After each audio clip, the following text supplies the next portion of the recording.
नाबालिग बच्चियों के जबरी निकाह पर अहम पेशरफ्त, नादरा दस्तावेजात मुस्तरद होने पर असेंबली में तहरीक अल्तवा जमा।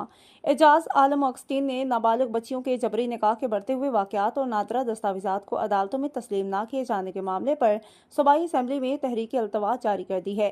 उन्होंने अपने मौक़िफ़ में कहा है कि जबरी निकाह जैसे हसास मुकदमात में national database and registration authority NADRA की जानिब से जारी करदा दस्तावेजात जैसे बेफाम और फैमिली रजिस्ट्रेशन सर्टिफिकेट FRC को अदालतों में कबूल न करना एक संगीन कानूनी खला पैदा कर रहा है।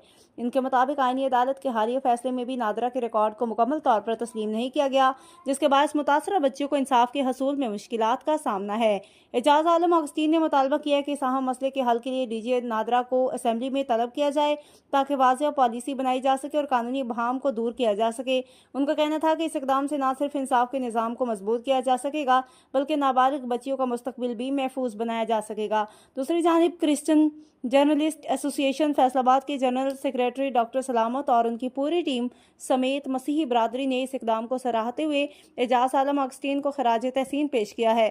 उनका कहना है कि ऐसे इकदामात माशरे के कमज़ोर तबकात के तहफ़्फ़ुज़ के लिए नहायत ज़रूरी हैं और उम्मीद है कि हुकूमत इस मसले पर संजीदगी से गौर करेगी।